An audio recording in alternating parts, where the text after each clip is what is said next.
শীতকে বলে সকল দেনা শোধ।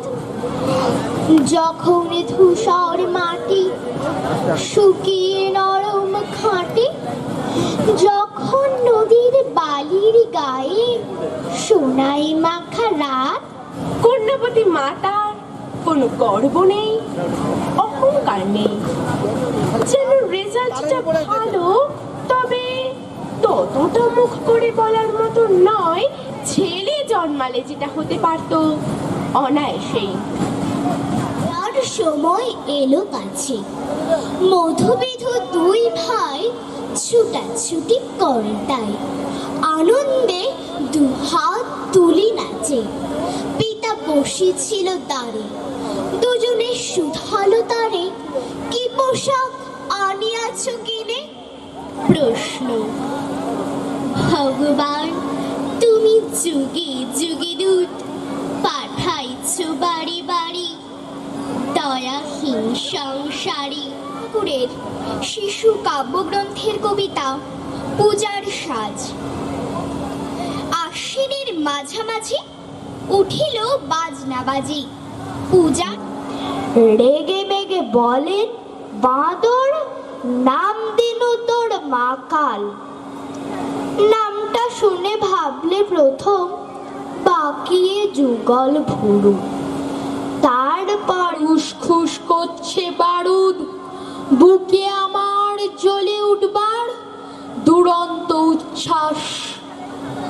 আমি একটা দেশলাইয়ের কাঠি, মনে আছে সেদিন হুলুস্থুল বেঁধেছিল, তারপরে কাকের মুখে উঠল খবর বনের রাজা বাঘ মরেছে, জন্তুরা সব একে একে মরা বাঘটা এলো দেখে।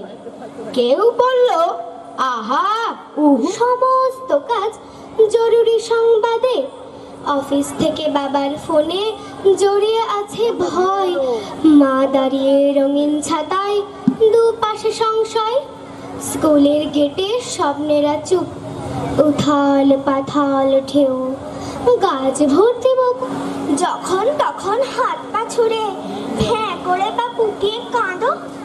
এসব কথার অর্থটা কি? কার্য কারণ পাই না খুঁজে। কিন্তু যদি এই যে ছেলে, এই গ্রামের রাস্তায় আপনি যাকে রোজ দেখেন, যার শাড়ি, কপালের টিপ, কানের দুল আর পায়ের গোড়ালি আপনি রোজ দেখেন, আর আরো অনেক কিছু দেখতে পাবার স্বপ্ন দেখেন, রোগা, শ্যামলা, লম্বা, চিপচিপে এক অদম্য লড়াইয়ের নাম সিন্ধু। 120 কোটি মানুষের দেশ এই ভারতবর্ষ, প্রত্যেকে আজ উঠে দাঁড়িয়েছে, বলছে সাব্বাস সিন্ধু, সাব্বাস।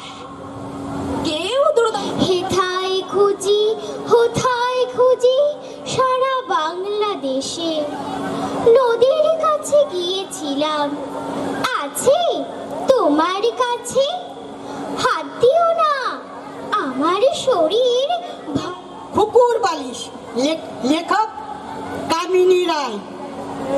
আমার ছোট্ট বালিশটি কি মিষ্টি ভাই তুই, তোর উপরে মাথা রেখে রোজ আমি ঘুমোই, আমার জন্য তৈরি তুমি কেমন তোমার গায়ে। দেব পুরুষগণ যুদ্ধে পরাজিত হয়ে যে রণদেবীকে অসুর নিধানে পাঠিয়েছিলেন, সেই দুর্গাই 21 শতকে নারীর ক্ষমতায়ন।